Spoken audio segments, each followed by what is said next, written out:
Entonces, nuevamente les doy la bienvenida a este webinar que tiene como finalidad ayudar a organizar nuestras finanzas. Bienvenidos a este espacio que proporciona pues potencial creciendo más. Bueno, a usted le llegó una invitación que decía tu dinero en orden. Entiende el flujo de caja en casa y en tu negocio.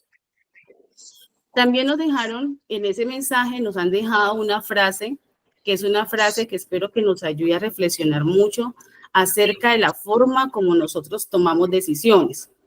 Y dice la frase, porque ¿quién de vosotros queriendo edificar una torre no se sienta primero y calcula los gastos a ver si tiene lo que necesita para acabarla?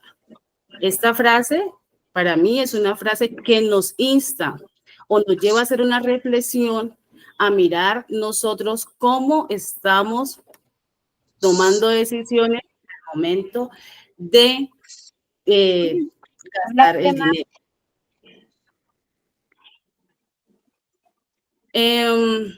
Bueno, entonces, si el título dice tu dinero en orden. Si nos están hablando de orden, es porque seguramente, sí, tiene que haber en algún momento hay desorden, ¿sí? Si nos hablan de orden es porque existe la palabra desorden, ¿sí? Yo aspiro y espero que nosotros hoy, ¿sí? Podamos hacer un análisis y poder evaluar realmente cómo estamos manejando nuestro dinero, si nuestro dinero está en orden o estamos un poco desorganizados en cuanto al manejo financiero. Para poder mirar en esta ocasión qué tan en orden estamos en nuestra parte financiera, ya sea en finanzas personales o en la organización, si usted tiene algún negocio o empresa, pues yo he tomado 3 puntos para que los analicemos hoy. Vamos a ver qué es un flujo de caja, vamos a mirar 2 casos de estudios y vamos a mirar las creencias financieras limitantes que tenemos. Listo, con estos 3 puntos considero que podemos mirar cómo tenemos nosotros las finanzas, si estamos en orden o estamos en desorden. ¿Qué es un flujo de caja? Entonces, para que todos estemos en contexto, el flujo de caja se refiere al movimiento de efectivo que entra y sale de una empresa o persona durante un periodo de tiempo específico. Representa la cantidad de dinero que se recibe, ingresos, y la cantidad que se gasta, gastos, en un momento dado. El flujo de caja es fundamental para evaluar la salud financiera, la liquidez y la capacidad de una entidad para cumplir con sus compromisos financieros. Lo voy a decir de otra manera. Un flujo de caja es la radiografía de cómo nosotros estamos gastando el dinero en efectivo durante un tiempo determinado. Si usted es una persona que es empleada y recibe un sueldo cada 15 días o cada mes, ¿sí? Entonces haríamos un flujo de caja cada 15 días o cada mes, dependiendo pues del tiempo que usted recibe el dinero, para evaluar cómo está su flujo de caja, cómo usted gasta el dinero que se le entrega, ¿sí? Básicamente es eso. El flujo de caja aplica para las finanzas personales, pero también aplica para las organizaciones. Escoger los ingresos y restarle los gastos. ¿Esto qué nos lleva? A que el flujo de caja puede ser positivo. Es positivo si los ingresos son mayores que los gastos. O el flujo de caja puede ser negativo si los gastos están siendo mayor a los ingresos y necesitamos plata inclusive para poder completar los gastos. Pero también el flujo de caja puede ser neutro, ni positivo ni negativo. Tal como lo que entra no lo gastamos. Entonces quedamos en cero. Entonces, teniendo en cuenta lo que es el flujo de caja, que es una radiografía de cómo nosotros gastamos el dinero, vamos a mirar 2 casos, que es el punto número 2. Y vamos a mirar 2 casos para que vamos contextualizando y vamos mirando cómo estamos nosotros a través de estos ejemplos podamos hacer una comparación o ir analizando nuestras finanzas. El primer caso que vamos a mirar es el caso del flujo de caja personal, de finanzas personales. Tiene como título, no me alcanza el sueldo. No sé cuántas personas se puedan identificar con esta frase, pero este es el caso de Juan, que es un empleado de oficina que gana 3.500 al mes. Aquí no nos han dicho si son dólares, si son pesos, pero vamos a tomar que son 3.500 al mes que gana Juan. Cada mes siente que el dinero se le va antes de llegar a la quincena y no sabe por qué. No tiene ahorros y usa su tarjeta de crédito para cubrir gastos inesperados. Aquí nos va a tocar que hacer una suma y una resta para mirar este ejemplo de Juan. Juan se gana 3.500. Dice que sus gastos fijos son 2.500. Los gastos fijos de Juan son entre arriendo, servicios, transporte y alimentación. Se gana 2.500. Gasta 2.500. Dice que tiene unos gastos variables que son de 1.200. Entretenimiento, compras, antojos, regalos, tarjetas de crédito. Y dice también este ejemplo que Juan tiene una deuda de tarjeta de crédito de 5.000. Entonces, vamos a hacer la evaluación si el flujo de caja de Juan es positivo, negativo o es neutro. En este caso, si analizamos los ingresos y los gastos, el flujo de caja de Juan es de menos 200 pesos o $200, ¿sí? Es negativo. Juan está gastando más plata de lo que se gana. Juan tiene un ingreso de 3.500, se está gastando 3.700, se está gastando 3.700 al mes, es decir, que está quedando sobregirado en 200 pesos o dólares o bolívares, bueno, ¿sí? Cada mes. Y tiene una deuda de 5.000. Entonces, aquí vemos que este ejemplo nos dice que Juan tiene un flujo de caja negativo. ¿Hasta ahí me están entendiendo? ¿Vamos bien? Por favor, me van indicando para seguir pues avanzando. Entonces, vamos a mirar cuál es el problema que tiene Juan. Entonces, ahora sí vamos a analizar el problema de Juan. Ya tenemos unos datos, ya sabemos que el flujo de caja de Juan es negativo porque Juan gasta más de lo que gana. Ahora vamos a revisar cuál es el problema que tiene Juan. Entonces nos dice, Juan vive con la sensación de que su dinero desaparece. Cuando intenta reducir gastos, se da cuenta de que todo parece necesario. Además, piensa que ahorrar es imposible porque su sueldo no da para más. Aquí tenemos una situación, tenemos varias causales. Vamos a mirar cuáles son las causales de que ha llevado a que Juan tenga un flujo de caja negativo. Lo primero que yo puedo evidenciar es que Juan es una persona que no planifica sus gastos. Aquí dice, Juan vive con la sensación de que su dinero desaparece. Es decir, hay personas que reciben el dinero y comienzan a pagar, a gastar, pero no tienen claridad, no tienen claro cuánto deberían de gastar, porque no tienen algo que nosotros llamamos que es un presupuesto, no han planificado sus gastos, ¿sí?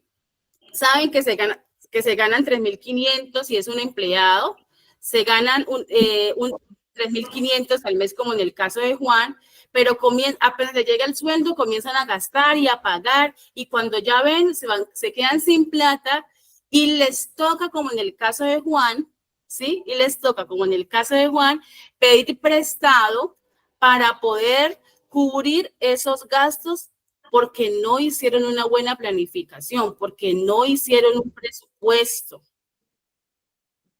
Entonces, una de las causales de por qué el flujo de caja de Juan es negativo es porque no hace una planificación de sus gastos, no hace un presupuesto. Dice, cuando intenta reducir gastos, se da cuenta de que todo parece necesario. Si miramos el ejemplo de Juan, habíamos visto que Juan tenía 1.200 en gastos variables y estaba allí lo que es entretenimiento, antojo, que allí habían compras, sí, tenía 2.500 en gastos fijos, pero Juan dice que no hay nada que reducir, que todo es necesario. Entonces, otra causal de que tenemos allí es que cuando uno no hace el detalle en qué se gasta el dinero, produce esa sensación que tiene Juan, que todo le parece necesario, ¿sí? Porque él dice, no, o sea, si usted cuando hace un presupuesto, cuando usted hace el flujo de caja, usted se va a dar cuenta cuánto realmente está gastando en antojos, cuánto realmente está gastando en compras, cuánto realmente está gastando en servicio. Entonces, Juan, como no tiene al detalle sus gastos, a él le parece que todo lo que él gasta es necesario. Entonces, el no tener claridad sobre los detalles en qué usted invierte o gasta su dinero hace que todo parezca necesario. También tiene una creencia que dice que ahorrar es imposible porque su sueldo no da para más. Y esas creencias vamos a hablar ahora en el punto número 3. ¿Sí? Porque hay personas que consideran que como trabajan tan duro, que trabajamos tan duro, pues nos merecemos cierto placer, cierto disfrute. Y yo no estoy en contra de eso, pero igual lo vamos a ver qué hay detrás de esas creencias que tenemos. Y por último, ¿qué otra causal yo veo allí? Que Juan tiene una tarjeta de crédito que es con la que él cubre esos gastos que no puede cubrir, valga la redundancia, con su sueldo. Y Juan ha hecho de la tarjeta de crédito una extensión de su sueldo. Yo no estoy en contra de las tarjetas de crédito, pero las tarjetas de crédito no son una extensión del sueldo. ¿Sí? Para Juan, el apalancamiento que le daba el banco, la ayuda que le estaba dando el banco para cubrir sus gastos, él ya se le convirtió en un círculo vicioso que cada mes se gastaba más de lo que gana porque tiene con la tarjeta de crédito cómo cubrir esos gastos.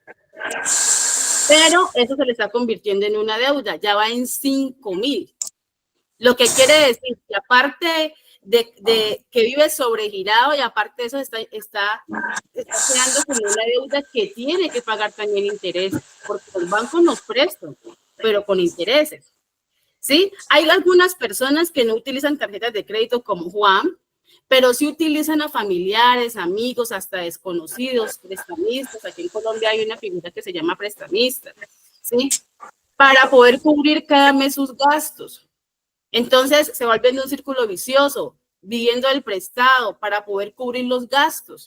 Porque creen, ¿sí?, de que la tarjeta o los amigos o los familiares deben de ayudar, ¿sí?, a suplir, a cubrir esos gastos que usted no planifica. Entonces, para ir cerrando este caso de Juan, ya hablamos de las diferentes causales que tiene Juan. Juan no hace presupuesto, no planifica, tiene la tarjeta de crédito como una extensión de su sueldo.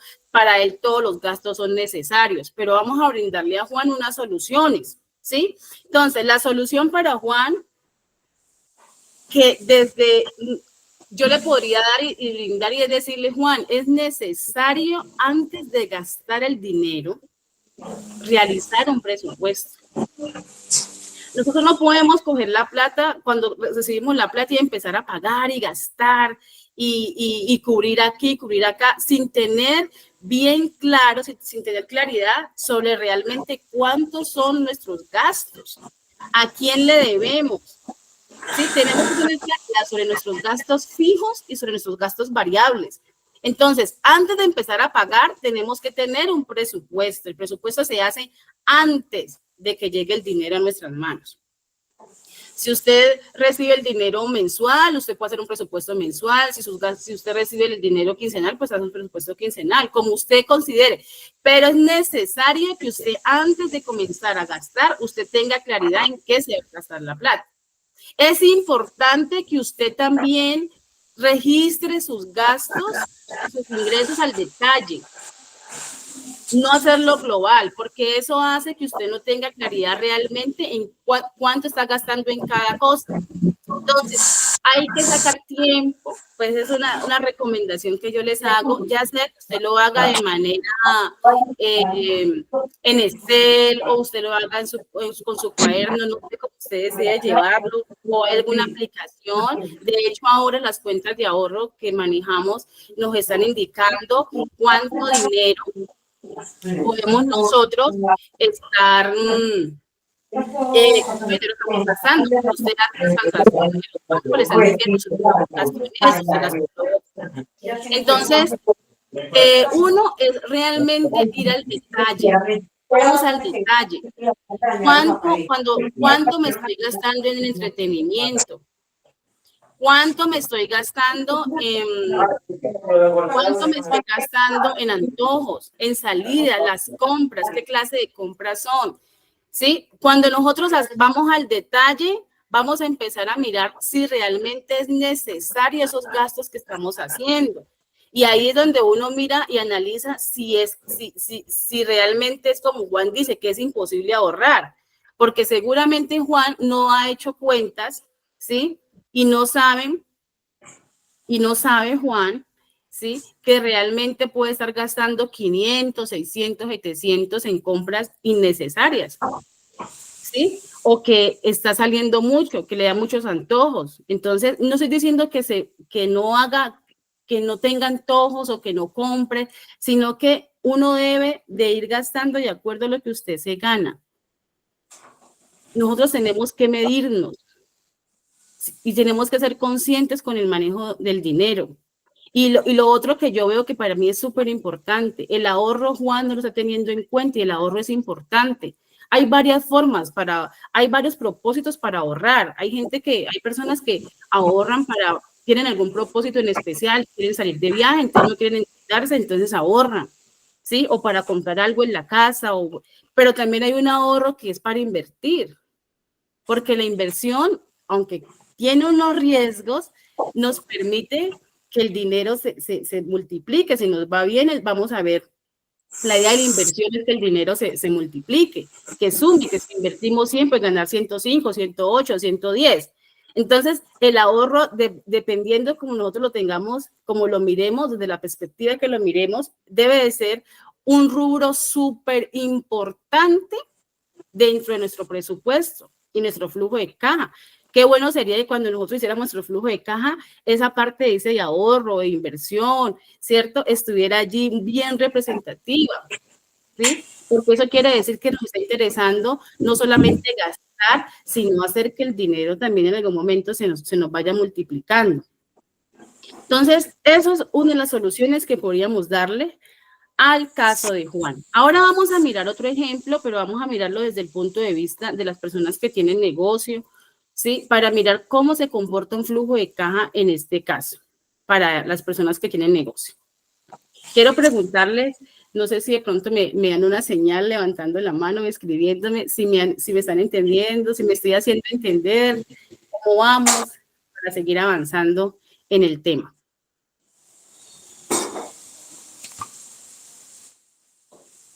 Don Jaime. Esos son los gastos hormiga, ¿cierto? Los que son innecesarios. Sí, señor. Sí, esos gastos pequeños que no le prestamos mucha atención, pero que eso se nos pueden estar consumiendo gran parte de nuestro salario, de nuestro sueldo. Correcto, gasto de hormiga, ¿cierto? Sí, señor.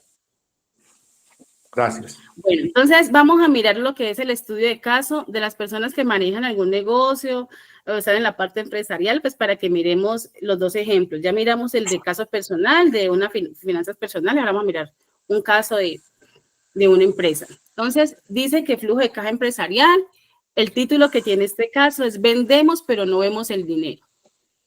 El perfil. Carolina y su hermana tienen una tienda de repostería. Venden bien, pero siempre sienten que están al borde de la quiebra. No entienden por qué si cada mes venden entre 15,000 y 18,000. Ingresos mensuales de situación inicial. Ingresos mensuales 16,000 en promedio. Costos fijos 8,000. Entonces, en esos 8,000 está el arriendo, la nómina y los servicios. Costos variables, 5.000. Allí está lo que es materia prima, empaque y publicidad. Cuentas por cobrar, 3.500. Clientes que pagan a 30 y 45 días. Saldo en cuenta al final del mes, 500 o más. Entonces, aquí tenemos pues el caso número 2. Vamos a revisar cuál es el problema que tiene esta empresa. Y dice que Carolina, el problema es que Carolina siente que trabaja mucho y no ve el dinero. Cree que su problema es que necesita vender más, pero en realidad su flujo de caja está mal administrado. ¿Cómo ustedes aquí, qué causales ustedes ven e identifican aquí en este caso?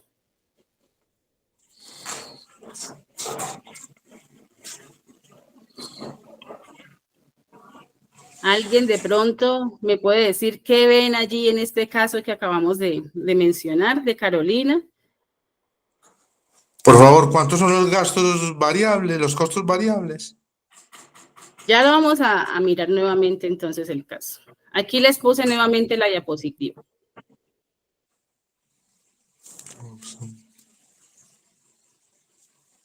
Los gastos variables son 5.000, los costos fijos son 8.000, cuentas por cobrar 3.500 y están prácticamente quedando con un flujo de caja al final de mes de 500 o menos. Entonces, de acuerdo a lo que ustedes ven, ¿qué ven ustedes aquí? ¿Cuáles podrían ser las causales de Carolina en ese negocio que tiene repostería? Carolina plantea que el problema que ella cree que tiene es que necesita vender más para poder cubrir todo y quedar bien. ¿Cómo lo ven ustedes? David Rafael Rodríguez dice, hay que revisar costos. Muy bien, David. Sí, hay que revisar los costos. ¿Qué otra causal ustedes ven allí en ese tema de Carolina?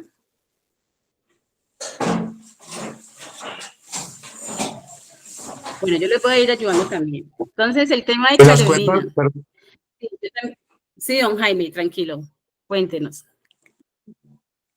Que las cuentas por cobrar, ¿qué tiene si se hayan hecho efectivas? Porque puede que tenga cuentas por cobrar, pero no le estén pagando.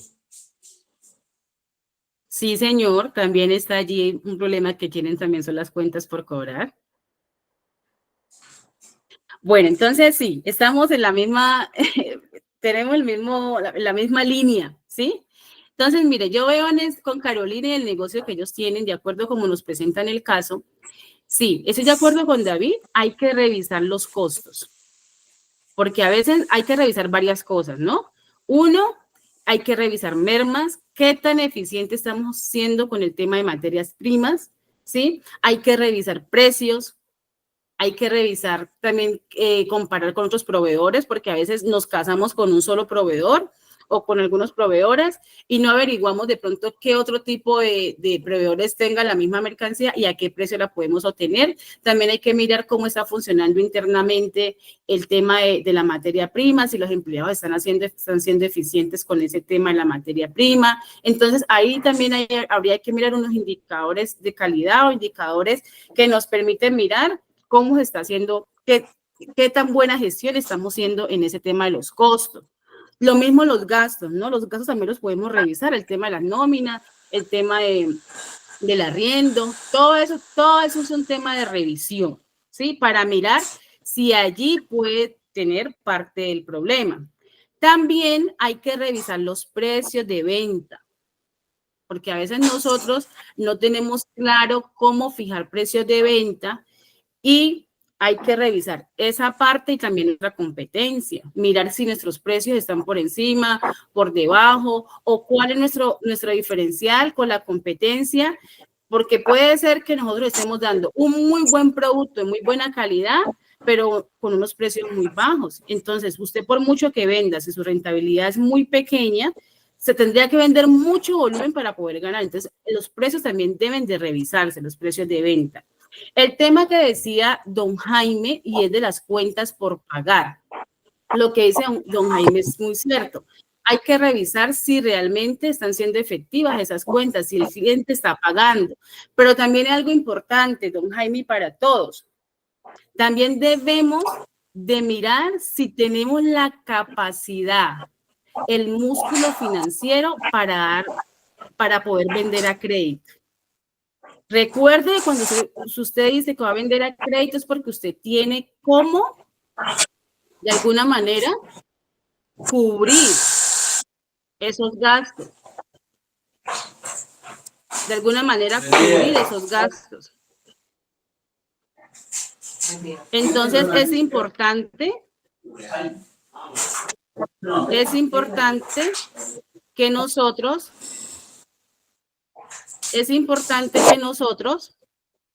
¿sí? Revisemos si tenemos la capacidad para vender a crédito y si podemos dar esos plazos tan extensivos de 30 a 45 días.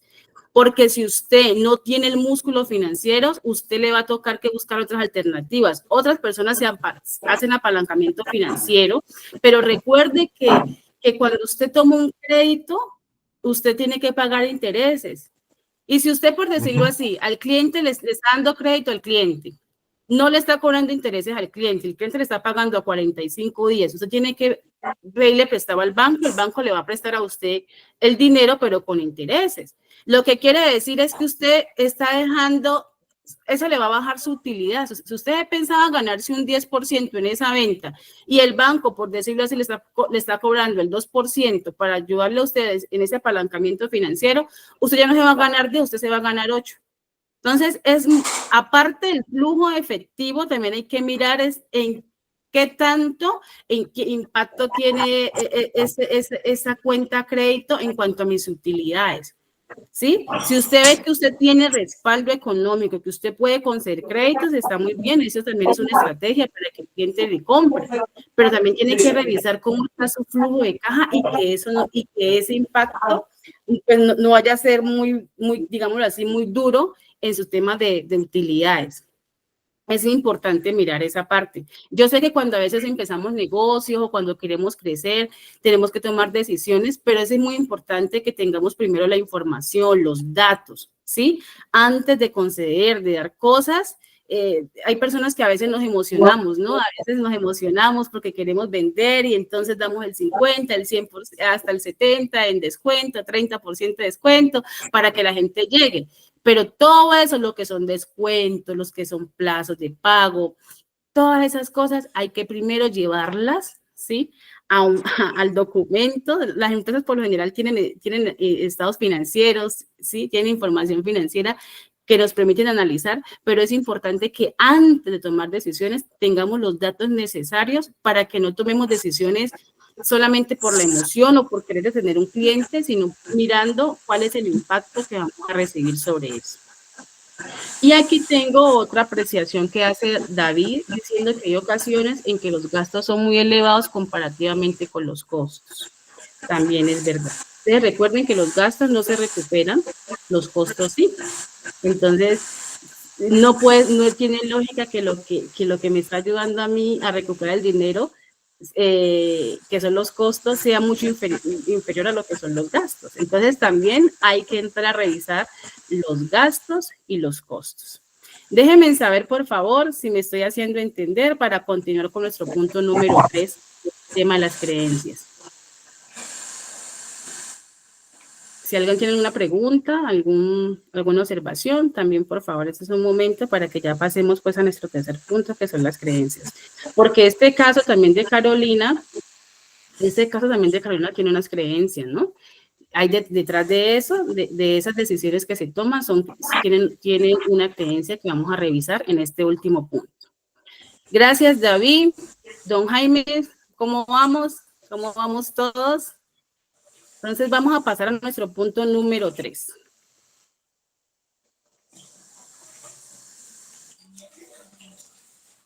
Creencias financieras limitantes. Bueno, a mí me gustaría, antes de tocar este punto, que alguien pudiera informarme o decirnos qué es una creencia para que podamos contextualizarnos todos acá, para poder tocar ese tercer punto.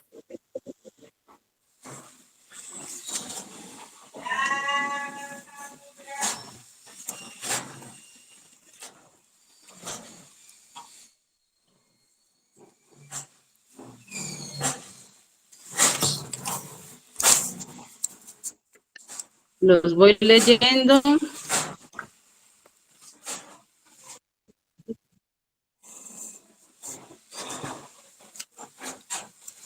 Los leo.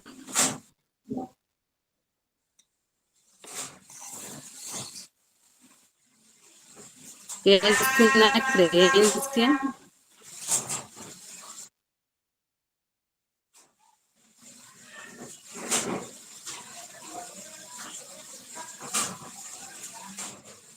Bueno, entonces, creencia, lo voy a decir de esta manera, pues para que lo podamos entender. Creencia es un pensamiento o una idea, es un pensamiento o es una idea que nosotros lo hemos aceptado como cierta, ¿sí? Que pensamos o creemos que ese pensamiento, esa idea es cierta, ¿sí? De esa manera lo voy a decir como para que nos podamos, para poderme hacerme entender de esa manera. Creencia es un pensamiento, es una idea que nosotros hemos adaptado, hemos tomado, que es cierta. Doña Gladys, la escucho. Profe, perdón, ya.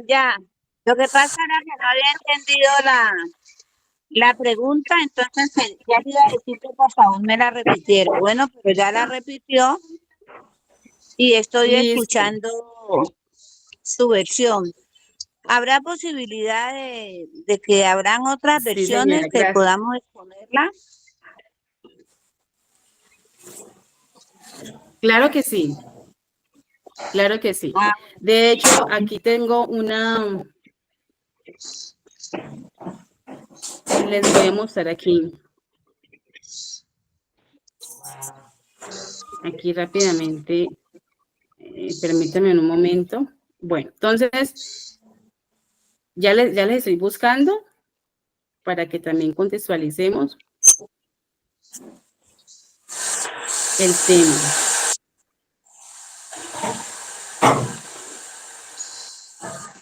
Mira, aquí tengo una definición de creencias también para que ustedes la puedan revisar.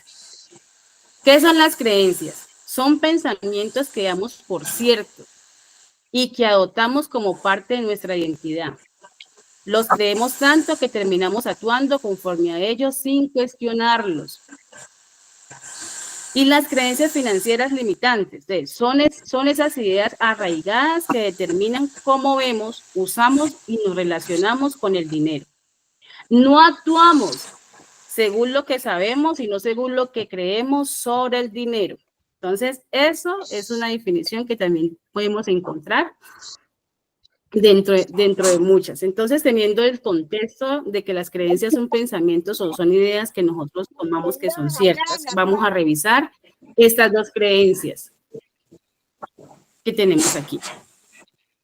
En el primer caso de Juan, doña Gladys. Perdón, profe. Ya. Ah, bueno, señora. Listo. Entonces, en el primer caso, vimos que Juan, para él, todo, no había nada que recortar de los gastos, todo era necesario, todo se necesitaba, ¿cierto? Y yo les decía que detrás de ese pensamiento, pues de ese actuar, hay un pensamiento, hay una creencia.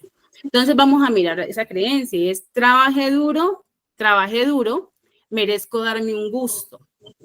Dice que la creencia de fondo, el esfuerzo justifica el gasto, sin importar la planificación financiera. Yo esta creencia la he escuchado muchas veces, que hay personas que dicen, ay, yo para eso trabajo, entonces gastémonos la plata, mañana miramos qué hacemos, ¿sí? Que uno tiene derecho a disfrutar, que la vida es una y todo eso, ¿cierto? Yo también estoy de acuerdo que uno debe disfrutar, claro que sí, Dios nos permitió vivir, estamos en esta vida no solamente para trabajar, sino también para disfrutar, también tenemos que... hay muchos placeres, ¿sí? A la gente que le gusta viajar, comer, tantas cosas para disfrutar, claro que sí. Lo que está mal es disfrutar sin sin tener una planificación, sin mirar cuáles son el impacto que va a tener esa decisión. Entonces está muy bien que usted trabaje duro, pero también está muy bien que usted planifique su gasto. Si usted se gana 3.500, no se justifica que usted se gaste 4.000 y solamente porque usted trabaja duro, porque va a seguir y le va a tocar trabajar mucho más duro porque va a tener que pagar una deuda. Le va a tocar que trabajar muy, muy duro, más duro, porque no tiene ahorros. Si el día de mañana le llega a pasar algo, ¿usted cómo va a cubrir sus gastos? Entonces, detrás de ese actuar que tenemos, hay unas creencias, y por eso y me gustaba mucho lo que leíamos ahora, ¿sí? Que nosotros no actuamos tanto con lo que sabemos, sino con lo que creemos. Por eso es muy importante revisar nosotros qué pensamos acerca del dinero y cómo lo manejamos, ¿sí? Entonces, está muy bien lo que dice David. Esa creencia se convierte en una excusa para no ser disciplinado. Entonces, sí, no le damos importancia a las cosas, pero eso tiene un impacto. Mire, todas las decisiones que nosotros tomamos hoy tienen un impacto mañana. ¿Sí? Hay decisiones que tal vez no tengan un mayor impacto, pero toda decisión que usted tome tiene un impacto, sea menor, mayor, pero tiene un impacto. Y uno debe pensar en eso, sobre todo en cuanto al manejo del dinero. Toda la vida no vamos a quedarnos jóvenes, vamos a ir envejeciendo. Ya las fuerzas no van a ser iguales. Vamos a llegar a un momento donde muchas empresas, si usted es un empleado, tal vez muchas empresas van a querer prescindir de sus servicios porque van a querer otras personas que tengan otras ideas, que tengan otro tipo de herramientas para trabajar ahora, ¿sí? Entonces, uno debe pensar y ponerle, o sea, este es un tema súper importante porque yo he visto mucha gente estresada, lo he vivido en carne propia a través de mi familia y de muchas personas que cuando no tenemos un buen manejo financiero, pues hay personas que llegan a enfermarse, a estresarse, a tener problemas, riñas, conflictos, ¿sí? Por no darle un buen manejo financiero. He visto, desafortunadamente, y me duele decir que personas, adultos mayores, que en su juventud, en su tiempo laboral, no tuvieron una buena planificación, ahora están sin digámoslo así, sin un peso, ¿cierto? Están buscando pues el apoyo o buscando, sí, rebuscándose con los familiares, con algunas entidades públicas para poder comer, para poder vivir, personas que no tienen dónde vivir, sino que tienen que buscar asilos porque tuvieron un tiempo laboral o tuvieron un tiempo para hacer muchas cosas, pero no tuvieron lastimosamente una buena planificación. Entonces los años van pasando y tenemos que ir pensando también cómo nosotros vamos a ir tomando, cómo vamos a estar en el futuro, en nuestra vejez, cómo la vamos a pasar. Entonces todo eso, las deudas que usted quiere ahora las va a pagar mañana. Entonces piense muy bien en qué deuda se mete. Yo preferiría que las deudas en las que nos metiéramos todos sea para inversión, para que nos genere rentabilidades, utilidades, para que el dinero se multiplique y no meterse en deudas que nos va a generar para un gasto que no vamos a poder recuperar el dinero. Entonces, las deudas, hay deudas que son buenas, como en el caso de que como los ricos se endeudan para hacer inversión, ¿sí? Ellos le piden prestado al banco porque en un negocio se van a ganar 10 y el banco, por decirlo así, les cobra el 2 de interés. Entonces, ellos saben que van a ganar un 8% de interés allí, ¿sí? Es un ejemplo así rápido. Entonces, muchas veces los ricos hacen eso, porque ellos lo que hacen es multiplicar el dinero. Pero desafortunadamente, muchos de nosotros nos endeudamos para gastar, que porque queremos comprar un televisor nuevo, no estoy en contra de eso, o porque queremos viajar, o porque queremos ropa, porque queremos, yo no sé, unas cosas allí que al final, en últimas, uno se va endeudando y termina uno pues diciendo en qué me gasté la plata.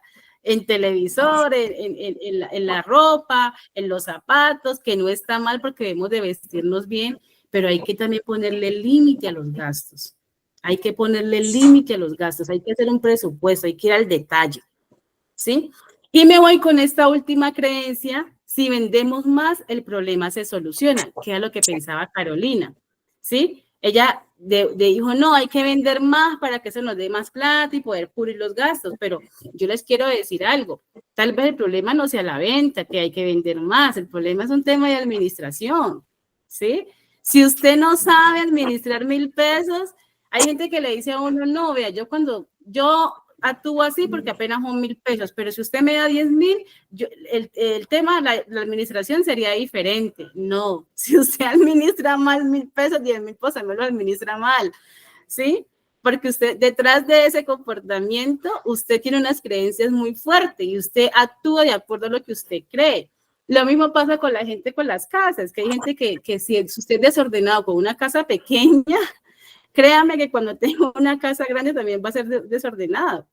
Porque si usted no puede arreglar una casa pequeña, ahora imagínense con una más grande y así mismo es con el tema del dinero. Y por eso es que a veces yo digo, ¿no? Es una apreciación mía, que yo digo, a veces el Señor no nos va a dar más de lo que Él sabe que no vamos a poder administrar bien, ¿sí? Que a veces uno quiere, Señor, deme más plata, deme más cosas, pero si no sabemos administrar bien lo que tenemos, ¿sí? Si no sabemos administrar bien ese solo negocio, ese solo local, imagínese usted con 2 o 3 locales más. Entonces, sí es muy importante, no en todos los casos, pero en este contexto, sí es muy importante aprender a administrar lo que tenemos. Entonces, no todos, o sea, estamos en un tiempo donde la información está muy abierta, no era como antes que uno no sabía de pronto dónde ir a buscar información, dónde uno educarse, pero ahora estamos en un tiempo donde mire lo que está haciendo la tecnología. Hoy martes, acá en hora colombiana, faltando 10 minutos para la 1, estamos hablando de un tema financiero, estamos compartiendo información valiosa para que todos podamos ponerla por obra y mejorar nuestras finanzas, ya sea personales o empresariales. Entonces, hoy por hoy, sí, tenemos muchas herramientas para nosotros ponerlas en práctica y mejorar nuestra parte financiera, que es muy importante. David nos dice, si venden más pero no organiza los costos y gastos, al ver mayor ingreso gastará más y el problema será el mismo al final. Definitivamente es eso. Si usted no sabe administrar lo poco que tiene, créame que va a ser muy difícil, ¿sí? Administrar con esos mismos patrones de conducta, administrar algo mucho más grande. Y quiero dejarlos con esta frase